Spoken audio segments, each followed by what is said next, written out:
ಈ ಪರಾಭವ ಸಂವತ್ಸರದ ನಿಜ ಜ್ಯೇಷ್ಠ ಮಾಸದ ಶುಕ್ಲ ಪಕ್ಷದ ಏಕಾದಶಿ ನಾಡಿದ್ದು ಜೂನ್ 25ನೇ ತಾರೀಕು ಗುರುವಾರದಂದು ಬರ್ತಾ ಇದೆ. ಈ ಏಕಾದಶಿಯನ್ನು ನಿರ್ಜಲ ಏಕಾದಶಿ ಅಂತ ಕರೀತಾರೆ. ಇಂತಹ ನಿರ್ಜಲ ಏಕಾದಶಿ ನಾಡಿದ್ದು ಜೂನ್ 25 ಗುರುವಾರದಂದು ಬರ್ತಾ ಇದೆ. ಇದನ್ನು ಯಾಕೋಸ್ಕರ ನಿರ್ಜಲ ಏಕಾದಶಿ ಅಂತ ಕರೀತಾರೆ ಅನ್ನುವುದನ್ನು ಪದ್ಮಪುರಾಣ ಹಾಗೂ ಭವಿಷ್ಯೋತ್ತರ ಪುರಾಣಗಳು ತಿಳಿಸ್ಕೊಂಡು ಹೋಗ್ತಾ ಇವೆ. ಹೆಸರೇ ಹೇಳುವಂತೆ ಯಾವ ಏಕಾದಶಿ ಒಂದು ತೊಟ್ಟು ನೀರನ್ನೂ ಸ್ವೀಕಾರ ಮಾಡದೆ ನಾವು ಆಚರಿಸಬೇಕು ಅಂತಹ ಏಕಾದಶಿಯನ್ನು ನಿರ್ಜಲ ಏಕಾದಶಿ ಅಂತ ತಿಳಿಸ್ತಾರೆ. ವಾಸ್ತವಿಕವಾಗಿ ಎಲ್ಲ ಏಕಾದಶಿಯೂ ಕೂಡ ನಾವು ಹೀಗೆ ಆಚರಿಸಬೇಕಾದದ್ದು. ಆದರೆ ಅದರಲ್ಲಿ ಇದಕ್ಕೆ ಹೆಚ್ಚು ಒತ್ತು ಕೊಟ್ಟು ತಿಳಿಸ್ತಾರೆ ಅನ್ನುವುದು ವಿಶೇಷ ಅಷ್ಟೇ. ಭೀಮಸೇನ ಪಾಂಡವರಲ್ಲಿ ಒಬ್ಬನಾದಂಥ ಭೀಮಸೇನ ಒಮ್ಮೆ ವೇದವ್ಯಾಸರ ಬಳಿ ತಾನು ಕೇಳ್ತಾ ಇದ್ದಾನೆ, ಓ ವೇದವ್ಯಾಸರೇ, ಅಂದರೆ ತನ್ನ ಅಜ್ಜನ ಸ್ಥಾನದಲ್ಲಿರುವವರು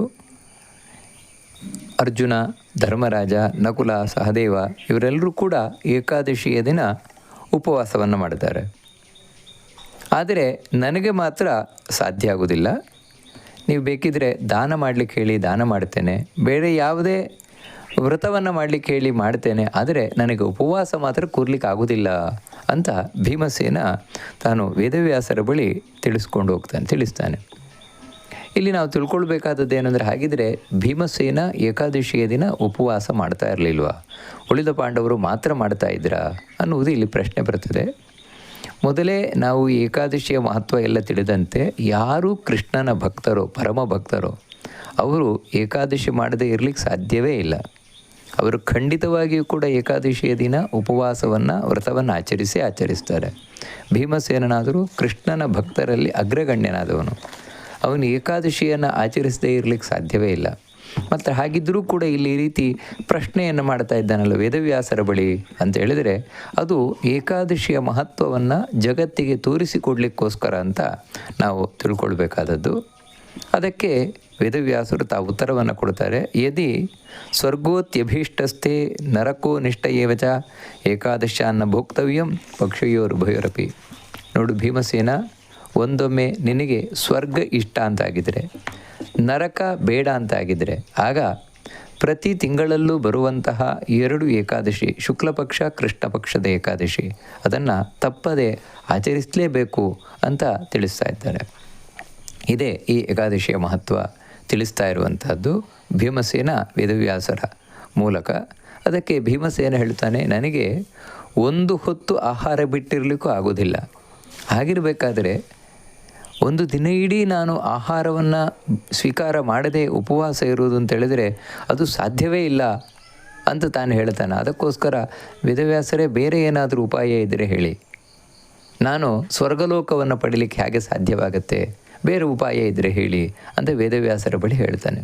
ಅಂದರೆ ಇದೆಲ್ಲ ಏನು ಅಂತ ಹೇಳಿದ್ರೆ ಭೀಮಸೇನನ ವ್ಯಕ್ತಿತ್ವಕ್ಕೆ ವಿರುದ್ಧವಾದ ಮಾತುಗಳು. ಯಾಕಂದರೆ ಭೀಮಸೇನ ಕೇವಲ ಕೃಷ್ಣನಲ್ಲಿ ಭಕ್ತಿಯನ್ನು ಮಾತ್ರ ಮಾಡುವವನೇ ಹೊರತು ಕೃಷ್ಣನಿಂದ ನನಗೆ ಸ್ವರ್ಗ ಸಿಗಬೇಕು ಇಂಥ ಫಲದ ಅಪೇಕ್ಷೆಯನ್ನೆಲ್ಲ ಇಟ್ಕೊಂಡವನಲ್ಲ. ಆದರೆ ಲೋಕದ ದೃಷ್ಟಿಯನ್ನು ಇಟ್ಟುಕೊಂಡು, ಲೋಕದಲ್ಲಿ ಜನಗಳ ಅಭಿಪ್ರಾಯ ಯಾವ ರೀತಿ ಇರ್ತದೆ, ಜನಗಳ ಇಚ್ಛೆ ಯಾವ ರೀತಿ ಇರ್ತದೆ, ಅದಕ್ಕನುಗುಣವಾಗಿ ಭೀಮಸೇನ ತಾನು ಹೇಳ್ತಾ ಇದ್ದಾನೆ ಅಂತ ನಾವು ತಿಳ್ಕೊಳ್ಬೇಕಾದದ್ದು.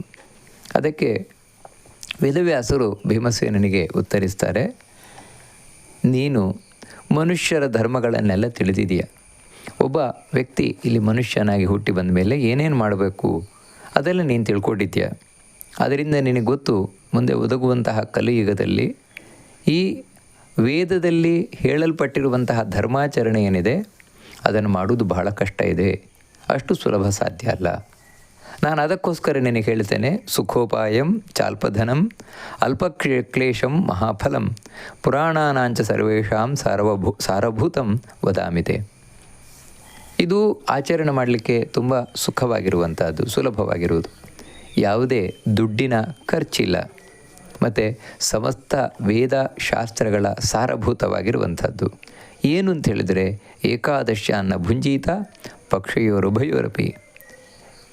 ಒಂದು ತಿಂಗಳಿನಲ್ಲಿ ಬರುವ 2 ಏಕಾದಶಿ, ಶುಕ್ಲ ಪಕ್ಷ ಕೃಷ್ಣ ಪಕ್ಷ, ಎರಡೂ ಏಕಾದಶಿಗಳಲ್ಲಿ ತಪ್ಪದೆ ಭೋಜನವನ್ನು ಮಾಡದೆ ಉಪವಾಸವನ್ನು ಮಾಡಬೇಕು.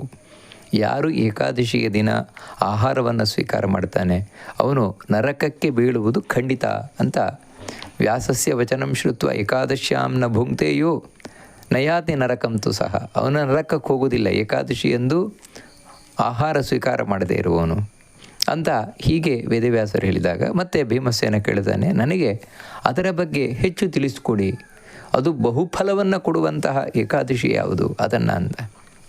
ಅದಕ್ಕೆ ತಿಳಿಸ್ಕೊಂಡು ಹೋಗ್ತಾರೆ ವೇದವ್ಯಾಸರು. ನೋಡಪ್ಪ, ಸೂರ್ಯ ವೃಷಭ ರಾಶಿಯಲ್ಲಿ ಅಥವಾ ಮಿಥುನ ರಾಶಿಯಲ್ಲಿದ್ದಾಗ ಯಾವ ಶುಕ್ಲ ಪಕ್ಷದ ಏಕಾದಶಿ ಬರ್ತದೆ ಅದನ್ನು ನಿರ್ಜಲ ಏಕಾದಶಿ ಅಂತ ಕರೀತಾರೆ. ಅಂದರೆ ಇದೆ ಈ ವಿಶಾಖ ಅಥವಾ ಜ್ಯೇಷ್ಠ ಮಾಸದಲ್ಲಿ ಬರುವಂತಹ ಏಕಾದಶಿ ನಿರ್ಜಲ ಏಕಾದಶಿ. ಅಲ್ಲಿ ಯಾಕಿದೆ ನಿರ್ಜಲ ಅಂತ ಕರೀತಾರೆ ಅಂದರೆ ಕೇವಲ ಆಚಮನಕ್ಕೆ ಹೊರತುಪಡಿಸಿ ಉಳಿದ ಒಂದು ತೊಟ್ಟು ನೀರನ್ನು ಸ್ವೀಕಾರ ಮಾಡಬಾರದು. ಆಚಮನಕ್ಕೂ ಕೂಡ ಯಾವ ರೀತಿ ಅಂದರೆ ಒಂದು ಉದ್ದಿನ ಕಾಳು ಮುಳುಗುವಷ್ಟು ಮಾತ್ರ, ಅದನ್ನು ಮಾತ್ರ 3 ಬಾರಿ ಸ್ವೀಕಾರ ಮಾಡೋದು ದೇಹದ ಶುದ್ಧಿಗೋಸ್ಕರ, ಅದನ್ನು ಆಚಮನ ಅಂತ ಕರೀತಾರೆ. ಅದನ್ನು ಹೊರತುಪಡಿಸಿ ಯಾವತ್ತೂ ಒಂದು ಅಂದರೆ ಈ ಏಕಾದಶಿಯಂದು ಸ್ವಲ್ಪವೂ ನೀರು ಸ್ವೀಕಾರ ಮಾಡಬಾರದು. ಹಾಗಿದ್ರೆ ಬೇರೆ ಏಕಾದಶಿಯಂದು ನೀರು ಸ್ವೀಕಾರ ಮಾಡ್ಬೋದಾ ಅನ್ನುವ ಪ್ರಶ್ನೆ ಬರ್ತದೆ ಇಲ್ಲಿ. ಬೇರೆ ಏಕಾದಶಿಗಳಲ್ಲಿ ಒಂದೊಮ್ಮೆ ಸಾಧ್ಯವಾಗದೇ ಇದ್ದರೆ, ಏಕಾದಶಿ ಆಚರಣೆ ಮಾಡಲಿಕ್ಕೆ ಸಾಧ್ಯವಾಗಲಿಲ್ಲ ಅಂತ ಹೇಳಿದರೆ, ಆಗ ಶಾಸ್ತ್ರ ಹೇಳ್ತದೆ ಆ ನೀರನ್ನು ಸ್ವೀಕಾರ ಮಾಡು. ಯಾಕಂದರೆ ನೀರನ್ನು ಕುಡಿದರೆ ಉಪವಾಸ ಮಾಡಿದಾಗೂ ಆಗುತ್ತೆ ಹಾಗೂ ಆಹಾರ ಸ್ವೀಕಾರ ಮಾಡಿದಾಗೂ ಆಗುತ್ತೆ ಅಂತ ಈ ರೀತಿ ಹೇಳ್ತಾರೆ. ಆದರೆ ಈ ಏಕಾದಶಿ ಮಾತ್ರ ಅಷ್ಟು ನಾವು ನೀರನ್ನು ಸ್ವೀಕಾರ ಮಾಡಬಾರದು. ಕೇವಲ ಆಚಮನಕ್ಕೆ ಎಷ್ಟು ಬೇಕೋ ಅಷ್ಟೇ ಆಹಾರ ಇದನ್ನು ನೀರನ್ನು ಸ್ವೀಕಾರ ಮಾಡಬೇಕಾದದ್ದು. ಮತ್ತು ಈ ಏಕಾದಶಿ ಎಲ್ಲಿಂದ ಎಲ್ಲಿವರೆಗೆ ಅಂದರೆ ಉದಯಾದುದಯಂ ಯಾವತ್ ವರ್ಜಯಿತ್ವಾ ತಥೋದಕಂ ಅಪ್ರಯತ್ನಾದವ ಆಪ್ನೋತಿ ದ್ವಾದಶಿ ಫಲಂ. ಏಕಾದಶಿಯ ಸೂರ್ಯೋದಯದಿಂದ ಹಿಡಿದು ದ್ವಾದಶಿಯ ಸೂರ್ಯೋದಯದ ತನಕ ನಾವು ಏಕಾದಶಿಯ ಈ ಉಪವಾಸವನ್ನು ಆಚರಿಸಬೇಕಾದದ್ದು. ಯಾರು ಈ ದಿನ ಅಂದರೆ ಇಷ್ಟು 24 ಅವರ್ಸ್ 24 ಗಂಟೆ ಒಂದು ತೊಟ್ಟು ನೀರನ್ನು ಸ್ವೀಕಾರ ಮಾಡದೆ ಉಪವಾಸವನ್ನು ಮಾಡ್ತಾನೋ ಅವನು 12 ಏಕಾದಶಿಗಳನ್ನು ಆಚರಿಸಿದ ಫಲವನ್ನು ಒಮ್ಮೆಲೆ ಪಡಿತಾನಂತೆ. ನಂತರ ದ್ವಾದಶಿಯ ದಿನ ಬೆಳಗ್ಗೆ ಅಂದರೆ ಅದಕ್ಕಿಂತ ಮುಂಚೆ ಸ್ನಾನಾದಿಗಳನ್ನು ಪೂರೈಸಿ ನಂತರ ತಾನು ದಾನವನ್ನು ಮಾಡಬೇಕು ಅಂತ ಹೇಳ್ತಾರೆ. ಬ್ರಾಹ್ಮಣರಿಗೆ ದಾನವನ್ನು ಮಾಡಿ ನೀರನ್ನು ದಾನ ಮಾಡಬೇಕು. ಅದಕ್ಕೂ ನೀರನ್ನು ಸ್ವೀಕಾರ ಮಾಡದೆ ಉಪವಾಸ ಮಾಡಬೇಕು. ನಂತರ ನೀರನ್ನು ದಾನ ಮಾಡಬೇಕು, ಬಂಗಾರವನ್ನು ದಾನ ಮಾಡಬೇಕು, ಗೋವನ್ನು ದಾನ ಮಾಡಬೇಕು. ಆ ರೀತಿ ಮಾಡುವುದರಿಂದಾಗಿ ಅವನು ಇಡೀ ಸಂವತ್ಸರ 1 ವರ್ಷ ಮಾಡಿದಂತಹ ಪುಣ್ಯ ಬರ್ತದೆ ಅಂತ ತಿಳಿಸ್ತಾ, ಇದು ಭಗವಂತನೇ ಹೇಳಿದ ಮಾತು ಅಂತ ವೇದವ್ಯಾಸರು ಹೇಳ್ತಾರೆ. ಇತಿಮಾಂ ಕೇಶವಪ್ರಾಹ ಶಂಖಚಕ್ರ ಗದಾಧರ. ಭಗವಂತನೇ ಹೇಳಿದ ಮಾತು, ಸರ್ವಧರ್ಮಾನ್ ಪರಿತ್ಯಜ್ಯ ಮಾಮೇಕಂ ಶರಣಂ ವ್ರಜ ಏಕಾದಶ್ಯಾಂ ನಿರಾಹಾರಾತ್ ನರಃ ಪಾಪಾತ್ ಪ್ರಮುಚ್ಯತೆ ಅಂತ ಹೇಳ್ತಾ, ನೋಡಪ್ಪ, ನೀನು ಉಳಿದ ಏನೇನು ಧರ್ಮಾಚರಣೆಗಳ ಬಗ್ಗೆ ತಿಳಿಸಲ್ಪಟ್ಟಿದೆ ಆ ಎಲ್ಲ ಧರ್ಮಾಚರಣೆಗಳಲ್ಲಿ ಫಲವನ್ನು ನನಗೆ ಬಿಟ್ಟುಬಿಡು ಅಂತ ಹೇಳಿದರೆ, ದೇವರಿಗೆ ಅರ್ಪಣೆ ಮಾಡಿದ್ದೇನೆ, ದೇವರು ಇದನ್ನು ಮಾಡಿಸಿದ್ದು, ಅದಕ್ಕೆ ಏನು ಕೊಡಬೇಕು ಫಲ ಅದನ್ನು ದೇವರು ಕೊಡ್ತಾನೆ. ಈ ರೀತಿ ನನಗೆ ಅರ್ಪಣೆಯನ್ನು ಮಾಡು. ಏಕಾದಶಿಯ ದಿನ ನಿರಾಹಾರವಾಗಿದ್ದು ನೀನು ಉಪವಾಸವನ್ನು ಮಾಡು. ಇದರಿಂದ ಎಲ್ಲ ಪಾಪಗಳಿಂದ ನೀನು ಬಿಡುಗಡೆ ಹೊಂದುತ್ತೀಯ ಅಂತ ಇದು ಭಗವಂತನೇ ಹೇಳಿದ ಮಾತು, ಕೃಷ್ಣನೇ ಹೇಳಿದ ಮಾತು. ಯಾಕಂದರೆ ಕಲಿಯುಗದಲ್ಲಿ ಬೇರೆ ರೀತಿಯಿಂದ ನಾವು ಪಾಪವನ್ನು ಕಳ್ಕೊಳ್ಳೋದು ಕಷ್ಟ ಇದೆ.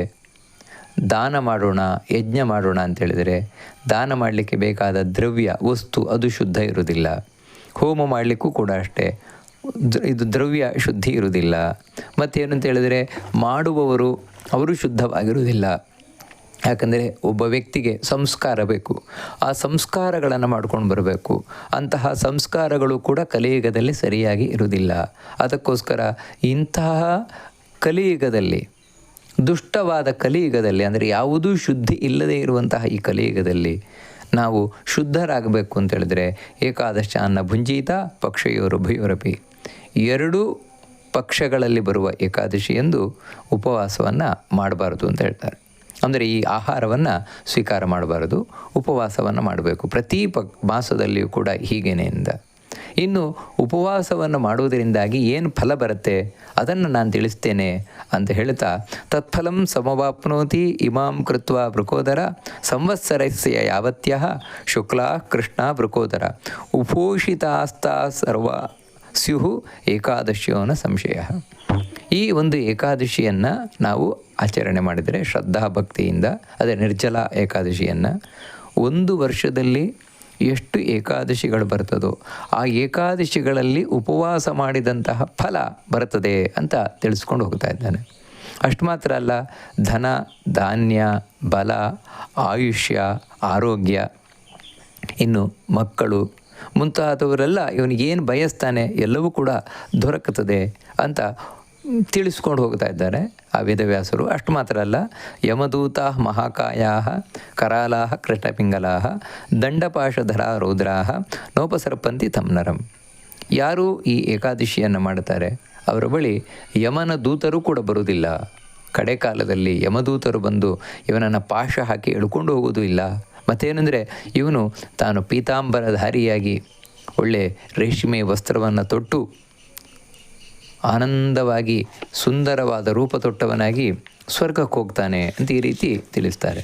ಇಲ್ಲಿ ನಮಗೇನು ಪ್ರಶ್ನೆ ಬರ್ತದೆ ಅಂದರೆ, ಹಾಗಿದ್ರೆ ಈ ಒಂದು ಏಕಾದಶಿಯನ್ನು ಮಾಡುವುದರಿಂದ ಇಡೀ ವರ್ಷ ಏಕಾದಶಿ ಮಾಡಿದ ಫಲ ಬರ್ತದೆ ಅಂತ ಆಗಿದರೆ ಇದೊಂದು ಏಕಾದಶಿ ಮಾಡಿದರೆ ಸಾಕು, ಉಳಿದ ದಿನ ಎಲ್ಲ ನಾವು ಊಟವನ್ನು ಮಾಡೋಣ ಉಳಿದ ಏಕಾದಶಿ ಎಂದು. ಯಾಕಂದರೆ ಇದರೊಂದಿಂದಲೇ ಇಡೀ ವರ್ಷದ ಏಕಾದಶಿಯ ಫಲ ಬಂದುಬಿಡ್ತದಲ್ವಾ ಅನ್ನುವಂತಹ ಪ್ರಶ್ನೆ ಬರ್ತದೆ. ತಿಳ್ಕೊಳ್ಬೇಕಾದದ್ದೇನು ಅಂದರೆ, ಹೌದು, ಈ ಒಂದು ಏಕಾದಶಿಯನ್ನು ನಾವು ಶ್ರದ್ಧಾಭಕ್ತಿಯಿಂದ ಮಾಡಿದರೆ, ರಾತ್ರಿ ಯಥಾಶಕ್ತಿ ಜಾಗರಣೆಯನ್ನು ಮಾಡಿದರೆ, ಒಂದು ವರ್ಷದಲ್ಲಿ ಏನು ಏಕಾದಶಿಗಳಿದೆ ಅದನ್ನೆಲ್ಲ ಮಾಡಿದ ಪುಣ್ಯ ಬರ್ತದೆ ಅಂತ ಹೇಳ್ತಾ ಇದ್ದಾರೆ ಹೊರತು ಅದರಿಂದ ಉಳಿದ ಏಕಾದಶಿಗಳನ್ನು ಮಾಡಬೇಡಿ ಅಂತ ಹೇಳ್ತಾ ಇಲ್ಲ. ಉಳಿದ ಏಕಾದಶಿಗಳನ್ನು ಮಾಡುವುದು ಮಾಡಲೇಬೇಕು, ಮಾಡದೇ ಇದ್ದರೆ ಪಾಪ ಬಂದೇ ಬರ್ತದೆ. ಯಾಕಂತೇಳಿದರೆ ಏಕಾದಶಿ ಉಪವಾಸ ಅಂತ ಮಾಡುವಂಥದ್ದು ನಾವು ಯಾವುದೋ ಆ ಫಲ ಬರುತ್ತೆ ಈ ಫಲ ಬರುತ್ತೆ ಅನ್ನುವ ಆಸೆಯಿಂದಲ್ಲ, ಮತ್ತೇನೆಂದರೆ ಅದು ಕರ್ತವ್ಯ ಎಂಬ ದೃಷ್ಟಿಯಿಂದ. ಇದು ಪ್ರಾಥಮಿಕವಾಗಿ ತಿಳ್ಕೊಳ್ಬೇಕಾದದ್ದು. ಪ್ರತಿಯೊಬ್ಬ ವ್ಯಕ್ತಿಗೂ ಕೂಡ ಈ ಮನುಷ್ಯ ಲೋಕದಲ್ಲಿ ಬಂದ ಮೇಲೆ, ಮನುಷ್ಯನಾಗಿ ಹುಟ್ಟಿದ ಮೇಲೆ ಆ ಭಗವಂತನ ಋಣ ನಮ್ಮ ಮೇಲೆ ಇರಬೇಕಾದರೆ ನಾವು ಆ ಭಗವಂತನಿಗೆ ಕೃತಜ್ಞತೆಯನ್ನು ಅರ್ಪಿಸಲಿಕ್ಕೋಸ್ಕರ, ದೇವರೇ ನನಗೇನು ಈ ದೇಹವನ್ನು ಕೊಟ್ಟಿದೆಯಾ, ಜೀವನವನ್ನು ಕೊಟ್ಟಿದೆಯಾ, ಅದಕ್ಕೆ ನಿನಗೆ ನಾನು ಸರ್ವ ಸಮರ್ಪಣೆಯನ್ನು ಮಾಡ್ತೇನೆ ಅಂತ ತಿಳಿಸ್ಲಿಕ್ಕೋಸ್ಕರ ಏಕಾದಶಿಯೊಂದು ಉಪವಾಸ ಅವಶ್ಯವಾಗಿ ಮಾಡಲೇಬೇಕಾದದ್ದು. ಆದರೆ ಈ ಏಕಾದಶಿಯ ಮಹತ್ವ ತಿಳಿಸ್ಲಿಕ್ಕೋಸ್ಕರ ಈ ಏಕಾದಶಿಯನ್ನು ಮಾಡಿದರೆ ಅಷ್ಟು ಪುಣ್ಯ ಬರ್ತದೆ ಅಂತ ತಿಳಿಸ್ತಾ ಇರೋದು. ಉಳಿದ ಪ್ರತಿಯೊಂದು ಏಕಾದಶಿಗಳಿಗೂ ಬೇರೆ ಬೇರೆ ಪುಣ್ಯ ಇದ್ದೇ ಇದೆ, ಅದರೊಟ್ಟಿಗೆ ಇದರ ಪುಣ್ಯವನ್ನು ಕೂಡ ತಿಳಿಸ್ತಾ ಇರುವಂಥದ್ದು. ಇದನ್ನು ಕೇಳಿ ಭೀಮಸೇನ ತಾನು ಈ ಏಕಾದಶಿಯನ್ನು ಆಚರಣೆ ಮಾಡಿದ ಅಂತ ತಿಳಿಸ್ಕೊಂಡು ಹೋಗ್ತಾರೆ ಪುರಾಣದಲ್ಲಿ. ಅವತ್ತಿನಿಂದ ಈ ಏಕಾದಶಿಗೆ ಅಂದರೆ ಏಕಾದಶಿ ಪಾಂಡವ ದ್ವಾದಶಿ ಅಂತ ಹೇಳಿದರೆ ದಶಮಿ ತಾಕದೇ ಇರುವ ಶುದ್ಧವಾದ ಏಕಾದಶಿ, ಅದನ್ನು ನಾವು ತಿಳ್ಕೊಳ್ಬೇಕಾದದ್ದು. ಪಾಂಡವ ದ್ವಾದಶಿ ಅಂತಲೇ ಪ್ರಸಿದ್ಧವಾಯಿತು. ಇಂತಹ ಏಕಾದಶಿಯಂದು ಬೆಳಗ್ಗೆ ನಾವು ಪ್ರಾರ್ಥನೆ ಮಾಡಿಕೊಳ್ಬೇಕಾದದ್ದು ಭಗವಂತನ ಬಳಿ. ಏನು ಅಂತ ಹೇಳಿದರೆ, ಕರಿಷ್ಯಾಮ್ಯದ್ಯ ದೇವೇಶ ಜಲವರ್ಜಮುಪೋಷಣಂ ಭೋಕ್ಷೇ ಪರೇನ್ಹಿ ದೇವೇಶ ಹ್ಯನಂತ ತವ ವಾಸರಾನ್ ಅಂತ ಹೇಳಿ ತಾವು ಪ್ರಾರ್ಥನೆಯನ್ನು ಮಾಡಿಕೊಳ್ಬೇಕಾದದ್ದು. ಮಾಡಿ ನಂತರ ಉಪವಾಸವನ್ನು ಮಾಡಬೇಕಾದದ್ದು. ಉಪವಾಸವನ್ನು ಮಾಡಿ ಅವತ್ತು ಮಾರನೇ ದಿನ ದ್ವಾದಶಿ ದಿನ ಬೆಳಗ್ಗೆ ಸಾಧ್ಯ ಇದ್ದರೆ ಗೋದಾನ ಮುಂತಾದವುಗಳನ್ನು ಕೊಡಬೇಕಾದದ್ದು. ಇಲ್ಲದೇ ಇದ್ದರೆ ಒಂದು ಘಟ ಅಂತೇಳಿದರೆ ನೀರಿನಿಂದ ಪೂರ್ಣವಾದಂತಹ ಒಂದು ಚೊಂಬು ತಂಬಿಗೆ, ಅದಕ್ಕೆ ವಸ್ತ್ರವನ್ನು ಮುಚ್ಚಿ, ಅಂದರೆ ಅದರ ಮೇಲೆ ತೆಂಗಿನಕಾಯಿ ಇಟ್ಟು ಒಂದು ವಸ್ತ್ರವನ್ನು ಮುಚ್ಚಿ ಅದನ್ನು ಒಳ್ಳೆಯ ಬ್ರಾಹ್ಮಣರಿಗೆ ದಾನವನ್ನು ಕೊಡಬೇಕಾದದ್ದು. ಅದರೊಟ್ಟಿಗೆ ಬಂಗಾರವನ್ನು ದಾನ ಇಟ್ಟು ಕೊಟ್ಟರೂ ಕೂಡ ಬಹಳ ಶ್ರೇಷ್ಠವಾದದ್ದು. ಕೊಡಬೇಕಾದರೆ ಏನು ಮಂತ್ರವನ್ನು ಪಠಿಸಬೇಕಾದದ್ದು ಅಂತೇಳಿದರೆ, ಜಲಕುಂಭ ದೇವದೇವ ಹೃಷಿಕೇಶ ಸಂಸಾರಾರ್ಣವ ತಾರಕ ಜಲಕುಂಭ ಪ್ರದಾನೇನ ನಯಮಾಂ ಪರಮಾಂ ಗತಿಂ ಎನ್ನುವಂತಹ ಈ ಶ್ಲೋಕವನ್ನು ಪಠಿಸಬೇಕಾದದ್ದು. ಮತ್ತು ನಾವು ಈ ಶ್ಲೋಕವನ್ನು ಕೇಳುವುದಾಗಿದ್ದರೆ, ದೇವದೇವ ಋಷಿಕೇಶ ಸಂಸಾರಾರ್ಣವ ತಾರಕ ಜಲಕುಂಭ ಪ್ರಧಾನೇನ ನಯಮಾಂ ಪರಮಾಂ ಗತಿಂ ಅಂತ. ನಂತರ ವಿಶೇಷವಾಗಿ ತ್ರಿವಿಕ್ರಮರೂಪಿ ಭಗವಂತನನ್ನು ಪೂಜಿಸಿ ಈ ದಾನವನ್ನು ಕೊಡಬೇಕಾದದ್ದು. ಈ ರೀತಿ ಕೊಡುವುದರಿಂದಾಗಿ ನಮ್ಮ ಎಲ್ಲ ಪಾಪಗಳು ಪರಿಹಾರ ಆಗತ್ತೆ ಅಂತ ಇದನ್ನು ಈ ಏಕಾದಶಿಯ ಮಹತ್ವವನ್ನು ತಿಳಿಸ್ತಾ ಪುರಾಣಗಳು ತಿಳಿಸ್ತಾ ಇವೆ. ಇಂತಹ ಏಕಾದಶಿ ನಾವು ಮೊದಲೇ ಕೇಳಿದಂತೆ ಜೂನ್ 25 ಗುರುವಾರದಂದು ಬರ್ತಾ ಇದೆ. ಅದರ ಹಿಂದಿನ ದಿನ ಜೂನ್ 24 ಬುಧವಾರ, ಅವತ್ತು ದಶಮಿಯ ಆಚರಣೆ. 25 ಗುರುವಾರ ಏಕಾದಶಿ ಉಪವಾಸ. 26 ಶುಕ್ರವಾರ, ಅವತ್ತು ದ್ವಾದಶಿ. ಅವತ್ತು ಬೆಳಗ್ಗೆ 6 ಗಂಟೆ 5 ನಿಮಿಷದ ನಂತರ ಆಹಾರವನ್ನು ಸ್ವೀಕಾರ ಮಾಡಬಹುದು. ಅದಕ್ಕಿಂತ ಮುಂಚೆ ನಾವು ನಮ್ಮ ಸ್ನಾನ ಪೂಜಾದಿಗಳನ್ನೆಲ್ಲ ಮುಗಿಸಿ ನಂತರ ಆಹಾರವನ್ನು ಸ್ವೀಕಾರ ಮಾಡಿ ಈ ಏಕಾದಶಿಯನ್ನು ವಿಶೇಷವಾಗಿ ತ್ರಿವಿಕ್ರಮರೂಪಿ ಭಗವಂತನಿಗೆ ವಿಷ್ಣುವಿಗೆ ಅರ್ಪಣೆಯನ್ನು ಮಾಡುವುದರಿಂದಾಗಿ ನಾವು ಆಚರಿಸುವಂತಹ ಏಕಾದಶಿ ವ್ರತ ಸಾರ್ಥಕವಾಗತ್ತೆ ಅಂತ ನಾವು ಈ ರೀತಿ ತಿಳ್ಕೊಳ್ತಾ, ಪ್ರತಿ ಬಾರಿ ನೋಡುವಂತೆ ಈ ಬಾರಿ ಕೂಡ ಪುಂಡರೀಕಾಕ್ಷ ಸ್ತೋತ್ರ ಅಥವಾ ಜಿತಂತೆ ಸ್ತೋತ್ರ, ಅದರಲ್ಲಿ ಭಗವಂತನ ಬಳಿ ಪ್ರಾರ್ಥನೆಯನ್ನು ಮಾಡಿಕೊಳ್ಳುವಂಥದ್ದು. ಉಪಚಾರಾಪದೇಶೇನ ಕೃತಾನಹರಹರ್ಮಯ ಅಪಚಾರಾನಿಮಾನ್ ಸರ್ವಾನ್ ಕ್ಷಮಸ್ವ ಪುರುಷೋತ್ತಮ. ಬಹಳ ಸುಂದರವಾದ ಶ್ಲೋಕ. ಹೇ ದೇವರೇ, ಪ್ರತಿದಿನವೂ ಕೂಡ ನಿನ್ನನ್ನು ಕರೆದೆ, ದೇವರೇ ಬಾ, ನಾನು ನಿನಗೆ ಪೂಜೆ ಮಾಡ್ತೇನೆ, ಉಪಚಾರ ಮಾಡ್ತೇನೆ. ಅಂದರೆ ಉಪಚಾರ ಅಂದರೆ ಭಗವಂತನ ನಾನಾ ಬಗೆಯಿಂದ ನಾವು ಗೌರವಿಸುವಂಥದ್ದು, ಅದನ್ನು ಉಪಚಾರ ಅಂತ ಕರಿತೇವೆ. ಕೈ ತೊಳಿಲಿಕ್ಕೆ ನೀರು, ಕಾಲು ತೊಳಿಲಿಕ್ಕೆ ನೀರು, ಸ್ನಾನ ಮಾಡಲಿಕ್ಕೆ ನೀರು, ಸ್ನಾನ ಮಾಡಿಸುವುದು, ದೇವರಿಗೆ ವಸ್ತ್ರ ಆಭರಣ, ನೈವೇದ್ಯ ಅಂದರೆ ಆಹಾರ, ಮಂಗಳಾರತಿ, ಇದನ್ನೆಲ್ಲ ಮಾಡುವಂಥದ್ದು. ಹೀಗೆ ಮಾಡ್ತೇನೆ ಅಂತ ಹೇಳಿ ನಾನು ನಿನ್ನನ್ನು ಕರೆದೆ ಪ್ರತಿದಿನವೂ ಕೂಡ. ಆದರೆ ನಾನು ಮಾಡಿದ್ದೇನು ಅಂತ ಹೇಳಿದರೆ, ಉಪಚಾರ ಮಾಡ್ತೇನೆ ಅಂತ ನಿನಗೆ ಕರೆದು ಅಪಚಾರ ಮಾಡಿದ್ದೇನೆ ಸ್ವಾಮಿ ಅಂತ ಪ್ರಾರ್ಥನೆಯನ್ನು ಮಾಡುವುದು. ಅಂತಹ ನನ್ನ ಎಲ್ಲ ಈ ಅಪಚಾರಗಳನ್ನು ನೀನು ಕ್ಷಮಿಸಬೇಕು ಅಂತ. ಯಾಕೆ ಅಂತ ಹೇಳಿದರೆ, ನಾವು ಭಗವಂತನನ್ನು ಕರಿತೇವೆ ಪೂಜೆಗೆ, ಭಗವನ್ ಆಗಚ್ಚ ಆಗಚ್ಚ, ದೇವರೇ ಬಾ ಬಾ ಬಾ ಅಂತ. ದೇವರನ್ನು ಕರೆದ ಮೇಲೆ ನಮ್ಮ ಮನಸ್ಸು ದೇವರಲ್ಲೇ ಇರಬೇಕು. ಯಾಕೆಂದರೆ ಇವಾಗ ಮನೆಗೆ ನಾವು ಯಾರೋ ಅತಿಥಿಗಳನ್ನು ಕರೆದಿದ್ದೇವೆ ಅಥವಾ ಯಾರೋ ಅಭ್ಯಾಗತರು ಅವರನ್ನು ಕರೆದಿದ್ದೇವೆ ಅಂದರೆ ಮನೆಗೆ ಬಂದಾಗ ನಮ್ಮ ಮನಸ್ಸು ಅವರಲ್ಲೇ ಇರಬೇಕು, ಅವರ ಹತ್ರನೇ ಮಾತಾಡಿಸುವಂಥದ್ದು, ಅವರಿಗೆ ಉಪಚರಿಸುವಂಥದ್ದು, ಹೀಗೇ ಇರಬೇಕೇ ಹೊರತು ನಾನು ಅವರನ್ನು ಒತ್ತಾಯಪೂರ್ವಕವಾಗಿ ಮನೆಗೆ ತಂದು ಕೂರಿಸಿ ನನ್ನ ಮನಸ್ಸು ಎಲ್ಲೋ ಇರ್ತದೆ, ನಾನು ಯಾರ ಹತ್ರನೂ ಮಾತಾಡ್ತಾ ಇರ್ತೇನೆ ಅಂತ ಹೇಳಿದರೆ ಅವರಿಗೆ ನಾನು ಅಪಚಾರ ಮಾಡಿದಂತಲ್ವೇನು. ಹಾಗೆ ಇಲ್ಲೂ ಕೂಡ ದೇವರನ್ನು ನಾವು ಕರೆದು ದೇವರೇ ಬಂದು ಕೂತ್ಕೊಳ್ಳಪ್ಪ ಅಂತ ಹೇಳೋದು, ನಾವು ಏನೋ ಯೋಚನೆ ಮಾಡ್ತಾ ಇರೋದು, ಯಾರ ಹತ್ರನೋ ಮಾತಾಡ್ತಾ ಇರುವಂಥದ್ದು.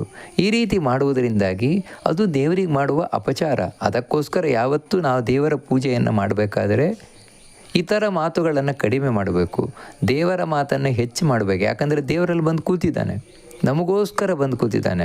ಅದಕ್ಕೆ ಆ ದೇವರ ಹತ್ರನೇ ನಾವು ಮಾತಾಡಬೇಕಾದದ್ದು. ಅದೇ ಈ ಸ್ತೋತ್ರ, ಮಂತ್ರ, ಭಜನೆ ಇದೆಲ್ಲ ಏನು ಅಂತ ಹೇಳಿದರೆ ದೇವರೊಟ್ಟಿಗೆ ನಾವು ಮಾತಾಡುವಂಥದ್ದು. ಹಾಗೆ ಮಾಡದೆ ನಾವೇನು ಯಾರ ಹತ್ರನೂ ಹರಟೆ ಮಾತಾಡ್ತಾ ಇದ್ದೇವೆ ಅಥವಾ ಯಾರನ್ನೂ ಬೈತಾ ಇದ್ದೇವೆ, ಹೀಗೆ ಮಾಡಿದಾಗ ಅದು ದೇವರಿಗೆ ಮಾಡುವ ಅಪಚಾರ ಅಲ್ವೇನು, ಅದನ್ನು ಹೇಳುವುದು. ಅಷ್ಟು ಮಾತ್ರ ಅಲ್ಲ, ದೇವರನ್ನು ಕರೆದು ಕೂರಿಸುವುದು.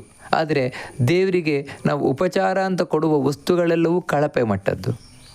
ಅಂಥದ್ದಾಗಿದ್ದರೆ, ಇವಾಗ ಉದಾಹರಣೆಗೆ ಹೇಳುವುದಾಗಿದ್ದರೆ, ನಾವು ದೇವರನ್ನು ಕರೆದು ಕೂರಿಸಿ ದೇವರಿಗೆ ಒಂದು ಹೂವು ಯಾವುದು ಅಂತ ಹೇಳಿದರೆ ಯಾವುದೋ ಒಂದು ಶುದ್ಧಿ ಇಲ್ಲದ ಹೂವು, ಪರಿಮಳ ಇಲ್ಲದ ಹೂವು, ಬಾಡಿ ಹೋದ ಹೂವು ಅಥವಾ ಕೊಳೆತು ಹೋಗುವಂತಹ ಹೂವು, ಕೊಳೆತು ಹೋಗಲಿಕ್ಕಿರುವ ಇಂತಹ ಎಲ್ಲ ಹೂವುಗಳನ್ನು ತಂದು ದೇವರಿಗೆ ನಾವು ಅರ್ಪಣೆ ಮಾಡಿದ್ವು ಅಂತ ಹೇಳಿದರೆ ಅದು ಅವನಿಗೆ ಮಾಡುವಂತಹ ಅಪಚಾರ ಅಲ್ವಾ ದೇವರಿಗೆ. ಯಾಕೆ ಅಂತ ಹೇಳಿದರೆ ದೇವರನ್ನು ನಾವಾಗಿಯೇ ಕರೆದು ಕೂರಿಸಿದ್ದು, ಅಂತಹ ದೇವರಿಗೆ ಶ್ರೇಷ್ಠವಾದದ್ದನ್ನು ಕೊಡಬೇಕಾದದ್ದು ತಾನೆ, ಹಾಗೂ ಕೊಡುವುದಿಲ್ಲ.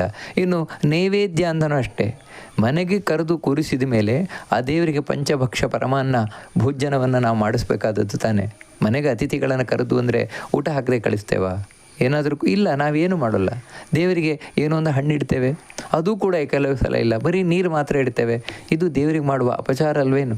ಅದಕ್ಕೋಸ್ಕರ ದೇವರೇ, ನಾನು ನಿನ್ನನ್ನು ಕರೆದು ಕೂರಿಸಿ ಉಪಚಾರ ಮಾಡ್ತೇನೆ ಅಂತ ಹೇಳಿ ನಿನಗೆ ಅಪಚಾರವನ್ನು ಮಾಡಿದ್ದೇನೆ ಸ್ವಾಮಿ. ಆ ಎಲ್ಲ ನನ್ನ ಅಪಚಾರಗಳನ್ನು ನೀನು ಕ್ಷಮಿಸಬೇಕು ಹೇ ಪುರುಷೋತ್ತಮನೇ ಅಂತ ಭಗವಂತನ ಬಳಿ ಪ್ರಾರ್ಥನೆ ಮಾಡ್ತಾ ಇರೋದು. ಇಲ್ಲೇನೊಂದು ಪ್ರಶ್ನೆ ಬರುತ್ತದೆ ಅಂತ ಹೇಳಿದರೆ, ಹೌದು, ಹೀಗೆ ನಾವು ದೇವರಿಗೆ ಎಲ್ಲ ಇವಾಗ ಒಂದು ದೇವರಿಗೆ ದೀಪ ಹಚ್ಚೋದು, ದೀಪ ಹಚ್ಚೋದು ಕೂಡ ಒಂದೇ ಸ್ವಲ್ಪ ಸಣ್ಣದಾಗಿ ಹಚ್ಚಿಡೋದು, ಪೂಜೆ ಆದ ಕೂಡಲೇ ಅದು ಆರಿಬಿಡಬೇಕು ಆ ರೀತಿ. ಇನ್ನು ದೇವರಿಗೆ ನೈವೇದ್ಯಕ್ಕೆ ಬರೀ ನೀರು ಮಾತ್ರ ಇಡೋದು, ಹೀಗೆಲ್ಲ ನಾವು ಮಾಡಿದಾಗ, ಯಾಕಂದರೆ ಇದೆಲ್ಲ ನಾನು ಗೊತ್ತಿದ್ದೇ ಮಾಡಿದ್ದೇನೆ, ಆಮೇಲೆ ದೇವರೇ ನನ್ನಿಂದ ತಪ್ಪಾಯಿತು ಕ್ಷಮಿಸಿಬಿಡು, ನಾನು ನಿನಗೆ ಅಪಚಾರ ಮಾಡಿದ್ದೇನೆ ಅಂತ ಹೇಳಿದರೆ ದೇವರು ಕ್ಷಮಿಸ್ತಾನೆ ಅಂತಾಗಿದ್ದರೆ, ಇದೇನು ಅಂದರೆ ನಾವು ಈ ರೀತಿ ಕಂಜೂಸ್ತಾನ ಅಂತ ಹೇಳ್ತೇವೆ, ಅದು ಮಾಡಲಿಕ್ಕೆ ಒಂಥರ ನಮಗೆ ಅಪ್ಪಣೆ ಸಿಕ್ಕದಾಗಾಯ್ತಲ್ವ. ಯಾಕೆ ಅಂತ ಹೇಳಿದರೆ ದೇವರು ಕ್ಷಮಿಸಿಬಿಡ್ತಾನಲ್ವ, ಕ್ಷಮಿಸು ನನ್ನನ್ನು ಅಂತ ಹೇಳಿದರೆ. ಅದರಲ್ಲಿ ತಿಳ್ಕೊಳ್ಬೇಕಾದದ್ದೇನೆಂದರೆ, ಭಕ್ತನಾದವನು ಯಾವತ್ತೂ ದೇವರನ್ನು, ಯಾಕಂದರೆ ಭಕ್ತರಲ್ಲದವರು ದೇವರನ್ನು ಕರೆದರೆ ದೇವರು ಬರೋಲ್ಲ. ದೇವರು ಬರಬೇಕು ಅಂತೇಳಿದರೆ ಮಂತ್ರಕ್ಕಿಂತಲೂ ಅವನ ಮನಸ್ಸು ಮುಖ್ಯ. ಮನಸ್ಸಿನಿಂದ ಭಕ್ತಿಯಿಂದ ಕರೆದಾಗ ದೇವರು ಬರ್ತಾನೆ. ಆದರೆ ಈ ರೀತಿ ಕರೆಯುವ ಭಕ್ತ ಯಾವತ್ತೂ ಉದ್ದೇಶಪೂರ್ವಕವಾಗಿ ದೇವರಿಗೆ ಅಪಚಾರ ಮಾಡಲಿಕ್ಕೆ ಹೋಗಲ್ಲ. ಅವನೇನೆಂದರೆ, ನಾನು ಏನು ಕೊಡ್ತೇನೆ ದೇವರಿಗೆ ಅದೆಲ್ಲವೂ ಶ್ರೇಷ್ಠ ಮಟ್ಟದ್ದೇ ಆಗಿರಬೇಕು, ಶುದ್ಧವೇ ಆಗಿರಬೇಕು, ಪರಿಮಳ ಭರಿತವೇ ಆಗಿರಬೇಕು, ಹೀಗೇ ತಾನು ಯೋಚನೆಯನ್ನು ಮಾಡ್ತಾನೆ. ಆದರೆ ಕೆಲವೊಮ್ಮೆ ಅನಿವಾರ್ಯವಾಗಿ ಅವನಿಗೆ ಇಷ್ಟ ಇಲ್ಲದೇ ಇದ್ದರೂ ಕೂಡ ಕೆಲವೊಮ್ಮೆ ಇಂಥ ಕಳಪೆ ವಸ್ತುಗಳನ್ನು ಕೊಡಬೇಕಾದ ಅನಿವಾರ್ಯತೆ ಬಂದೀತು ಅವನಿಗೆ ದೇವರಿಗೆ. ಯಾಕಂದರೆ ಇವಾಗ ಹೂವು, ಬೇರೆ ಹೂವೇ ಇಲ್ಲ ದೇವರಿಗೆ, ನಾನು ಅಂಗಡಿಯಿಂದಲೇ ಹೂ ತರಬೇಕು, ಹಾಗಂತ ಹೂ ಹಾಕುವುದೇ ಇಲ್ಲ ಅಂತ ಹೇಳಲಿಕ್ಕೂ ಆಗೋಲ್ಲ. ಅಂಥ ಸಂದರ್ಭದಲ್ಲಿ ದೇವರ ಹತ್ರ ಈ ಪ್ರಾರ್ಥನೆಯನ್ನು ನಾವು ಮಾಡಿಕೊಳ್ಬೇಕಾದದ್ದು, ದೇವರೇ ನಾನು ನಿನಗೆ ಅಪಚಾರ ಮಾಡ್ತಾ ಇದ್ದೇನೆ, ಉಪಚಾರ ಮಾಡ್ತೇನೆ ಎಂಬ ಒಂದು ಉದ್ದೇಶದಿಂದ ಕರೆದು ಅಪಚಾರ ಮಾಡ್ತಾ ಇದ್ದೇನೆ ಅಂದರೆ ಇದೇನು ಅಂದರೆ ಅನಿವಾರ್ಯತೆ, ಬೇರೆ ರೀತಿಯಿಂದ ನನ್ನ ಕೈಯಲ್ಲಿ ಸಾಧ್ಯ ಇಲ್ಲ. ಅಂಥ ಸಂದರ್ಭದಲ್ಲಿ ದೇವರು ಕ್ಷಮಿಸ್ತಾನಷ್ಟೇ. ಯಾಕಂದರೆ ಅವನು ಪುರುಷೋತ್ತಮ, ಎಲ್ಲರಿಗಿಂತಲೂ ಉತ್ತಮ ದೇವರು. ಯಾಕೋಸ್ಕರ ಅಂದರೆ ಅವನು ಅಪರಾಧವನ್ನು ಕ್ಷಮಿಸುವುದರಲ್ಲಿ ಅವನನ್ನು ಬಿಟ್ಟಿರಲಿಲ್ಲ, ಅದಕ್ಕೋಸ್ಕರ. ಮತ್ತು ಆ ಭಗವಂತನ ಬಳಿ ಪ್ರಾರ್ಥನೆಯನ್ನು ಮಾಡಿಕೊಳ್ಳೋದು, ನ ಜಾನೇ ಕರ್ಮ ಯತ್ಕಿಂಚಿತ್ ನಾಪಿ ಲೌಕಿಕ ವೈದಿಕೆ ನ ನಿಷೇಧ ವಿಧಿ ವಿಷ್ಣು ತವದಾಸೋಸ್ಮಿ ಕೇವಲಂ. ದೇವರೇ, ನನಗೆ ನ ಜಾನೇ ಕರ್ಮ ಯತ್ಕಿಂಚಿತ್ ನಾಪಿ ಲೌಕಿಕ ವೈದಿಕೆ, ನನಗೆ ಕರ್ಮ ಅಂದರೆ ನಿನ್ನನ್ನು ಒಲಿಸಿಕೊಳ್ಳಿಕ್ಕೆ ಏನು ಕರ್ಮ ಮಾಡಬೇಕು ಗೊತ್ತಿಲ್ಲ ನನಗೆ. ಏನನ್ನು ಮಾಡುವುದರಿಂದಾಗಿ ನೀನು ಒಲಿತೀಯ ನನಗೆ ಗೊತ್ತಿಲ್ಲ. ಅಷ್ಟು ಮಾತ್ರ ಅಲ್ಲ, ವೇದದಲ್ಲಿ ಪ್ರತಿಪಾದಿಸಲ್ಪಟ್ಟಿರುವ ಯಾವ ಯಾವ ಕರ್ಮಗಳಿದೆ, ಹಾಗೆಯೇ ಧರ್ಮಶಾಸ್ತ್ರಗಳಲ್ಲಿ ಪ್ರತಿಪಾದನೆ ಮಾಡಲ್ಪಟ್ಟಿರುವಂತಹ ಯಾವ ಯಾವ ಕರ್ಮ ಇದೆ ನಿನ್ನನ್ನು ಒಲಿಸಿಕೊಳ್ಳಿಕ್ಕೆ, ಅದ್ಯಾವುದೂ ನನಗೆ ಗೊತ್ತಿಲ್ಲ. ನಾನು ದೊಡ್ಡ ಶಿಖಾಮಣಿಯಾಗಿದ್ದೇನೆ ಭಗವಂತ. ಅಷ್ಟು ಮಾತ್ರ ಅಲ್ಲ, ನ ನಿಷೇಧ ವಿಧಿ ಅಂದರೆ ಶಾಸ್ತ್ರದಲ್ಲಿ ಹೇಳಿದೆ ಇದನ್ನು ಮಾಡು, ಇದನ್ನು ಮಾಡಬೇಡ, ಇದನ್ನು ಮಾಡಿದರೆ ನಿನಗೆ ಪಾಪ ಬರುತ್ತೆ ಅದಕ್ಕೆ ಮಾಡಬೇಡ, ಇದನ್ನು ಮಾಡು ಪುಣ್ಯ ಬರುತ್ತೆ, ಈ ರೀತಿ ಶಾಸ್ತ್ರದಲ್ಲಿ ಹೇಳಿದ್ದಾರೆ. ಅದು ಕೂಡ ನನಗೆ ಗೊತ್ತಿಲ್ಲ. ಯಾವುದು ಮಾಡಬೇಕು ಅಂತ ಗೊತ್ತಿಲ್ಲ, ಯಾವುದು ಮಾಡಬಾರ್ದು ಅಂತ ಗೊತ್ತಿಲ್ಲ. ಮತ್ತೇನೆಂದರೆ ಏನೋ ಮಾಡ್ತಾ ಇದ್ದೇನೆ ಸ್ವಾಮಿ, ನನ್ನ ಈ ಎಲ್ಲ ಅಪರಾಧಗಳನ್ನು ಕ್ಷಮಿಸಬೇಕು ನೀನು. ನನಗೆ ಗೊತ್ತಿರುವುದು ಇಷ್ಟೇ, ತವ ದಾಸೋಸ್ಮಿ ಕೇವಲಂ, ನಾನು ನಿನ್ನ ದಾಸನಾಗಿದ್ದೇನೆ, ನಿನ್ನ ಅಡಿಯಾಳು ನಾನು, ನೀನು ನನ್ನ ಒಡೆಯ, ಇಷ್ಟು ತಿಳ್ಕೊಂಡಿದ್ದೇನೆ ಸ್ವಾಮಿ. ಉಳಿದಂತೆ ನನಗೆ ಯಾವುದೂ ಗೊತ್ತಿಲ್ಲ. ಇಲ್ಲಿ ಗೊತ್ತಿಲ್ಲ ಅಂದರೆ ತಿಳ್ಕೊಳ್ಬೇಕಾದದ್ದು, ಹಾಗಿದ್ರೆ ದೇವರ ಬಗ್ಗೆ ನಾವು ಏನನ್ನೂ ತಿಳಿಯದೆ ದೇವರ ಮುಂದೆ ಇಷ್ಟು ಹೇಳಿದ್ರೆ ಸಾಕಾ, ದೇವರೇ ನನಗೇನೂ ಗೊತ್ತಿಲ್ಲ, ಅದಕ್ಕೋಸ್ಕರ ನಿನ್ನ ದಾಸ ಆಗಿದ್ದೇನಷ್ಟೇ, ಅಷ್ಟು ಹೇಳಿದರೆ ಸಾಕಲ್ವ, ಏನು ತಿಳ್ಕೊಳ್ಬೇಕು ಅಂತಿಲ್ಲ ಅಂತ ಈ ರೀತಿ ಪ್ರಶ್ನೆ ಬರ್ಬೋದು. ಹಾಗಲ್ಲ, ನಾವು ಸಾಧನೆಯನ್ನು ಮಾಡುವವರಾಗಿದ್ದರೆ ದೇವರ ಬಗ್ಗೆ ಅವಶ್ಯವಾಗಿ ತಿಳ್ಕೊಳ್ಳೇಬೇಕಾದದ್ದು, ತಿಳಿಯಲಿಕ್ಕೆ ಪ್ರಯತ್ನ ಪಡಲೇಬೇಕಾದದ್ದು. ಆದರೆ ಅಷ್ಟು ತಿಳಿಯಲು ಪ್ರಯತ್ನ ಪಟ್ಟರೂ ಕೂಡ ನಾವು ಸರಿಯಾಗಿ ಸಂಪೂರ್ಣವಾಗಿ ದೇವರ ಬಗ್ಗೆ ತಿಳ್ಕೊಂಡ್ಬಿಡ್ತೇವೆ, ಏನು ಮಾಡಬೇಕು ಏನು ಮಾಡಬಾರ್ದು ತಿಳ್ಕೊಂಡ್ಬಿಡ್ತೇವೆ ಅಂತ ತಿಳಿಯುವುದು ತಪ್ಪು.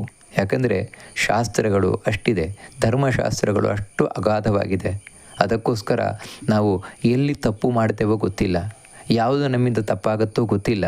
ಅದಕ್ಕೋಸ್ಕರ ದೇವರ ಹತ್ರ ಪ್ರಾರ್ಥನೆ ಮಾಡಿಕೊಳ್ಳೋದು, ಸ್ವಾಮಿ ನಾನು ತಿಳಿಯಲಿಕ್ಕೆ ಪ್ರಯತ್ನ ಪಡ್ತೇನೆ, ಆ ಪ್ರಯತ್ನ ಪಟ್ಟರೂ ಕೂಡ ನನಗೆ ಗೊತ್ತಾಗ್ತಾ ಇಲ್ಲ, ಯಾವುದನ್ನು ಮಾಡಬೇಕು ಯಾವುದನ್ನು ಮಾಡಬಾರದು, ಯಾವುದು ಶಾಸ್ತ್ರದಲ್ಲಿ ಹೇಳಲ್ಪಟ್ಟಿದೆ, ಯಾವುದು ವೇದಗಳಲ್ಲಿ ಹೇಳಲ್ಪಟ್ಟಿದೆ, ಇದು ಯಾವುದು ನನಗೆ ಗೊತ್ತಿಲ್ಲ. ಯಾವುದು ಮಾಡಬಾರದು ಯಾವುದು ಮಾಡಬೇಕು ಅದು ಕೂಡ ಗೊತ್ತಿಲ್ಲ. ನೀನು ಕೇವಲ ದಾಸನಾಗಿದ್ದೇನೆ, ಅದಕ್ಕೆ ನನಗೆ ಆ ಜ್ಞಾನವನ್ನು ಕೊಟ್ಟು ಉದ್ಧರಿಸು ಸ್ವಾಮಿ ಅಂತ ದೇವರಲ್ಲಿ ಪ್ರಾರ್ಥನೆಯನ್ನು ಮಾಡಿಕೊಳ್ಳುವಂಥದ್ದು. ಇಂಥ ಪ್ರಾರ್ಥನೆಯೊಂದಿಗೆ ನಾವು ಆ ಏಕಾದಶಿಯನ್ನು ಸಾರ್ಥಕ ಮಾಡಿಕೊಳ್ಳೋಣ ಅಂತ ಹೇಳ್ತಾ ಈ ಮಾತುಗಳನ್ನು ಮಧ್ವಾಂತರ್ಗತ ಭಗವಂತನಿಗೆ ಅರ್ಪಣೆಯನ್ನು ಮಾಡೋಣ. ಶ್ರೀಕೃಷ್ಣ ಅರ್ಪಣಮಸ್ತು.